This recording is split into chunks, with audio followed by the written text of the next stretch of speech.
And we are back again for another one. What's going on, guys? Welcome back to the channel. I appreciate all of you that have clicked on the video today. Any of you that have not done so already, if you like the content on the channel, be sure to like and subscribe to the channel. It definitely helps me out. But either way, Captain Cody Davis here with you guys again for another one here. And as you can see, another dreary morning of me just sitting here in the house. I was actually supposed to have my boat detailed and waxed and everything today. A good buddy of mine who fishes with me, was going to come by and do it. And the conditions just aren't favorable out there for doing that type of work. It is blowing 30 mile an hour, spitting rain, cold. So we're just going to go ahead and reschedule it because Lord knows my boat needs a good detailed job. But either way, sitting at home with the little guy as he sits in there, watches Mickey Mouse and naps, I figured I'd hop on here and give you guys a Lake Okeechobee fishing report since I haven't done one and I really can't remember how long it's been since I've done one. So, and I feel like this is a good time to do it because even though we are in the middle of winter, we're in what I'm going to call a transition period, just because of the water level that's changing in the lake each and every day. Things are going to start really changing drastically here over the next couple of weeks, I think. And we'll just kind of get into what I've been doing to find fish, where I've been finding fish, and then just kind of move that into what my plans are for the foreseeable future is keeping up with the fish and how to approach the lake as it continues to drop. So um, as a whole, over the last 3 months, maybe it's been longer than that, 3.5 months, 4 months, it's been a very tough fishery. And for the main reason being the wind. We'll start with that. Since those hurricanes made their way through Southwest, South Florida, North Florida, Central Florida, all the way up through Georgia, whatever, the two major hurricanes that came through, the wind has not quit blowing. Now, obviously, you're going to have your day or two spans where it might lay down. But I mean, I'm talking like not blown for over the course of a week. Now, I know a lot of people are going to get on here and say, well, it's wintertime in Florida. The wind always blows. You can't expect it to not blow. It can blow, but a nice 5 to 10 sustained would be great and would be fine.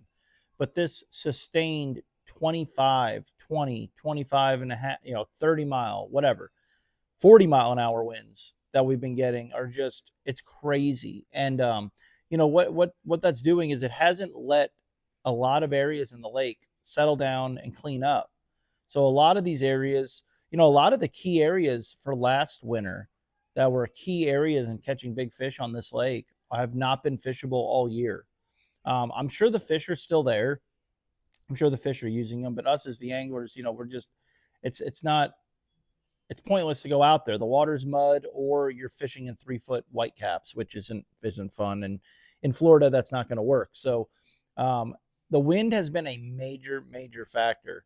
And it also, even in areas that are fishable, trying to get sheltered from the wind has been very difficult due to a lot of the grass that's been, destroyed. And on top of that, with the high water levels, those 5.5-foot cattail walls are now, at times they were 3 foot or 2 foot. So the wind is kind of coming over the top of them. It's very hard to get tucked in out of the wind. Now, a lot of that is changing, which we'll get into.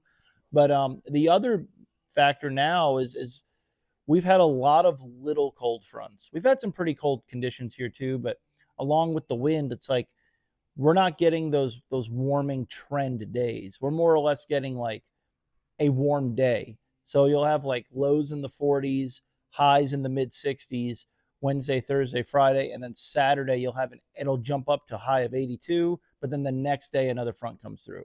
And it's not getting bitter cold. Our water temp's not getting down until like the low 50s or anything, but knocking down into the mid 50s pretty, consecutively, like every consistently, I should say. Every single front is bumping it down. And with this front that's sitting on us right now, it's like, I don't know, I'm going to say it's probably like 60 degrees outside, but I don't think we're going to see the sun for a few days. So that's the biggest thing.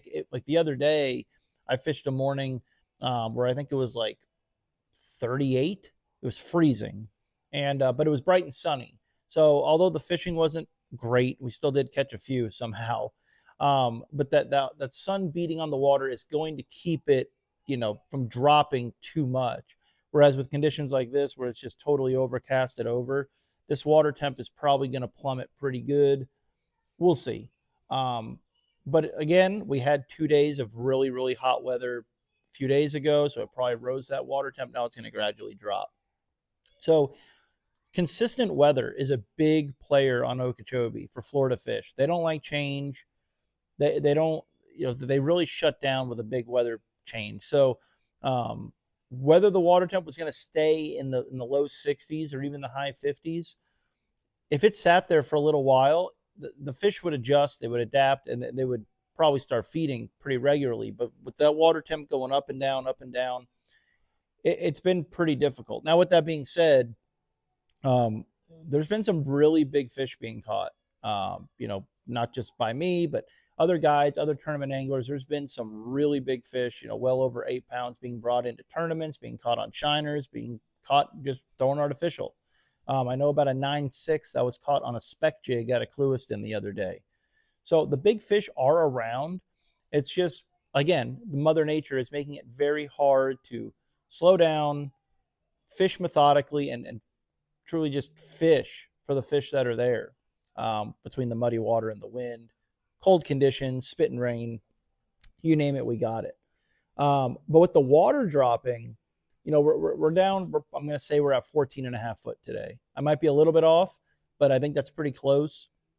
And it's exposing a lot of stuff. What I mean by that is there I've had so many people asking they want to come fish the spawn. Our fish have been spawned for the last 3 months. I mean, I tell everyone every day, we don't have a big push of fish that come in and spawn over the course of 2 weeks. We have a lot of different waves that make their way into spawn from October really all the way until May, right? There's fish spawning. And I think a lot of our big fish on this lake, I think they spawn twice a year. I really do. But it was weird. Like one of the areas I've been fishing, which we're not going to be fishing in much longer if this water keeps dropping. I had a phenomenal day on the water the other day with a father and son. Should have had a giant bag of fish, pulled a few off. And it was kind of like, man, these fish are white, fat, they're fresh, they're coming in here.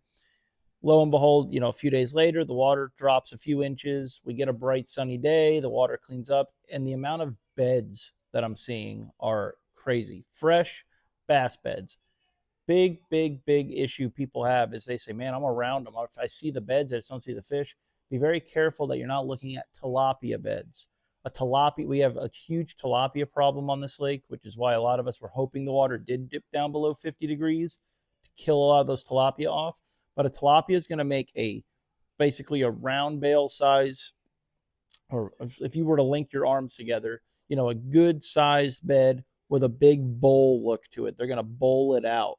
Where a bass really doesn't do that. It's a lot more of a subtle look. It'll just be some shell or some cleaned off white bottom, usually about the size of like a big frying pan, or obviously it could be a little bit bigger. A lot of times it's not bowled out at all. It's very flat, and a lot of times they'll leave like there'll be like a dark spot in the middle, and a lot of times they're going to be spawning on something. Now, not all the time, but a lot of times like an isolated stick. I saw one sadly spawning on a Natty Light can where I was. A beer can had fallen out and sunk to the bottom, and there was a bed right alongside it. So that's what I mean when I'm telling you guys when we're on my trips, and I'm telling you to throw that chatterbait out there in the open, because it looks like open water, but when you're dealing with spawners, I mean, literally something this big, a piece of a stick, a root, a dead cattail, that's what they're looking for just to put spawn up against. And your electronics aren't going to pick up something that subtle, and you're just hoping to run it across something like that, and that big fish is going to be there, and that fish is not pressured because no one's fishing in that open water. But the amount of beds we saw were crazy in a lot of areas. I'm running all around the lake right now, seeing beds all over. So when the water was up and you weren't able to visibly see them, there were tons of fish in and around us spawning right underneath our noses. And we had no idea. I know one area I fished in a we'll call it a 180-yard stretch. I probably saw 45 beds. And I think those that day I had the phenomenal day on the water with the father and son. I think those fish were actively spawning that we were catching. We just couldn't see them, which I get asked it all the time. Like, when are they spawning? We don't really sight fish on Okeechobee. And I don't like to. I think you catch a lot more fish, just what I call blind fish in the beds. Like, you know where they're at, and you fish it methodically, you fish it effectively and efficiently, and you're going to catch those big ones by basically they are on the bed, but you're just not looking at them. But they're around. I don't know how big of a wave of fish has been in and out already, but it's probably been multiple different waves of fish. And there's been some big ones being caught, and it's not easy right now. You do have to work for it a little bit, but the fish are strong. All the fish we're catching are super healthy, fat. I mean, they're pulling. They're good looking fish. Really tucked back into some backwater the other day. Found another big wave of spawners, catching them on a big easy. That was super fun. Had some guys from Arkansas. We were catching them. I'm sorry, from Alabama, and I had a group from Arkansas. We had a really good day. Didn't light the world on fire with numbers, but we probably, I don't know how many fish we caught, but we had a really, really good bag of fish for how it's been, and catching them on a big easy. I mean, them shark waking it down from 10 yards away coming to get it. Awesome to see again in that area as well. Totally different area. Beds everywhere, fresh, old beds. Even saw a couple 4-pounders laying on the bed at that point. So, the fish are around. You just got to really work for them. I know a lot of people are catching them on shiners, and there's fish being caught every spot you can name on Okeechobee. There are fish being caught there. Still a lot of fish being caught down south in certain areas. Winnie's Cove has been a good area. I'll just go ahead and say it because we're probably not going to be in there that much longer with the water dropping. But I say that, but it's crazy. Like, we all say it's fishing so small, and it is, but if you really do expand, there are fish to be caught. I laid my boat down last week in a spot that I haven't fished in years. And the only reason I laid down there, I probably haven't fished there in a year, was because it was pouring rain. We were running up the lake. It was pouring. I said, the heck with it, and pulled back the throttle. So we're just going to start here and let this weather blow through. And that turned out to be the best spot of the day. Caught a bunch of good, decent fish there. We ended up catching one real big one in there. And it's just an overlooked area that everyone runs right by. And there was a good shell bottom there that had, formed, and some good sand. There was isolated cover. They were spawning right there. And hundreds of people run right by them every single day. So,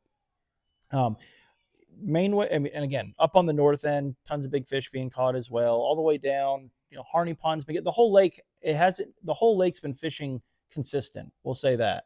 I don't think there's one area on the lake right now that's better than any other.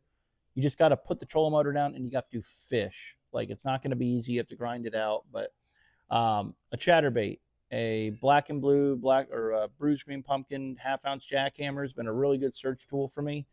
Again, throwing that like a little easy on the back, or a spunk shad, just match the trailer.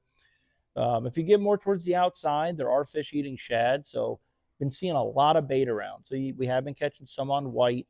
It just seems like the watercolor goes from really dirty, where you'll throw white, to really, really clean, like a defined line.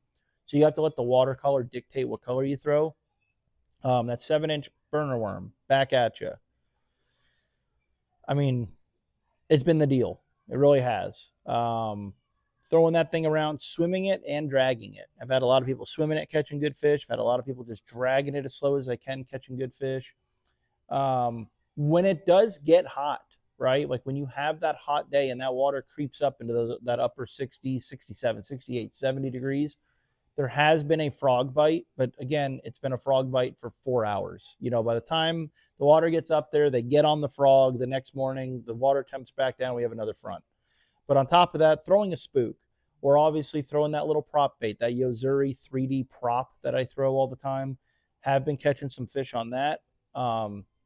You've just really been having to be open-minded and adjust on the fly, because every day you have that little warming trend, or the water temp gets real cool, or the wind does stop blowing for 5 hours.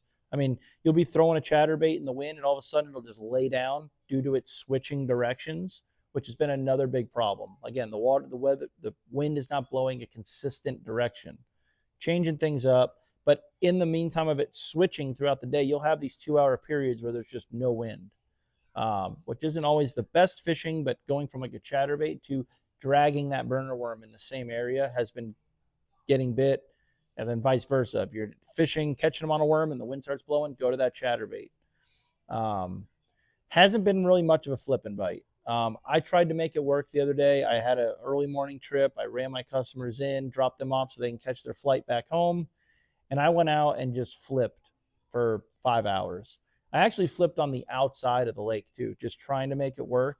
And I think I had 4 bites, and one of them was a big one. So, I mean, there are fish still out there, but as far as like flipping mats and stuff, I haven't been really doing very well with that. The only like consistent flipping bite has been like a 3/16, 5/8 ounce weight, 20-pound fluorocarbon, and a Gambler Fat Ace. Pitching that thing to anything you can, anything where you can envision a bass spawning, pitch it there, hit the bottom, count to 5, 6, move it a little bit. If he ain't on there, let it sit there another 5 seconds, reel it in, and then flip it to the next thing. Been having fun doing that, experimenting with the fluorocarbon, and that's been working for me both on the north and the south end of the lake. But that's really about it. The water, with the water level dropping, it's awesome to see. It's crazy. That one area I said everyone's been running by, you can already see the dollar pads starting to make their way back due to that water dropping. So we desperately need it. It's not getting sketchy yet as far as navigating. I will let you guys know when it gets there, but everything's pretty much free reign. But when you're coming off a pad, jack your motor up, trim it up, and just be careful. Maybe lay down on the outside and troll into the area you want to fish so you're not dinging up your prop or your lower unit. But this water level dropping is going to make it good. We all keep saying it. Like, we're all saying it's a struggle bus. The week we have a week of 5 to 10 mile an hour east winds and 70 to 80 degree highs, this lake's going to explode. It's going to get dumb, like ridiculously dumb. It just, obviously, we haven't had those conditions yet. But yeah, I mean, if you want to go fishing, the fish are still there to be caught. I'll be running trips. It looks like Friday, Saturday, Sunday. It's going to be cold, but I'm actually off tomorrow now. I might go out there tomorrow, either tomorrow or Thursday, and I'm going to go fishing because, I want to go. And when it gets cold like this, I just want to let you guys know, when it is tough, this is when you probably have your best chance at catching that fish over 8 pounds. All of the big fish that get caught on my boat, a lot of them are caught this time of year. Freezing cold, miserable. You only get a handful of bites each day, but they're big. I always say a big fish has to eat more than a small fish. So they're going to be feeding and a little bit more active. And that's how it's been. I mean, you saw that ABA event. I think it only took 20 pounds to win. 13 pounds was third place, which was crazy. But if you looked at the weights, my buddy Nick had a 7 3/4. Curtis Lewis won with like an 8 3/4. There was like several over 8 pounds being caught. So those big fish are around. You just got to really take your time and poke around for them. But other than that, that's what's been going on. I don't want to keep repeating myself, but chatterbait, burner worm,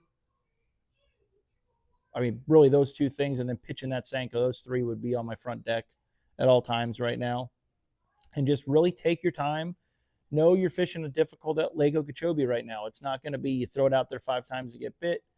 Sit in an area, if it looks right, give it the time it deserves, fish methodically, fish efficiently, and you should get rewarded for it. So other than that, I appreciate you guys clicking on here. If you guys have any other questions or any video ideas, leave it in the comments below. And I don't know what I'm going to go do. Might go mop my floor or something. I'm going stir crazy here in the house. But I appreciate you guys clicking, and I will see you guys on the next one. Tie lines.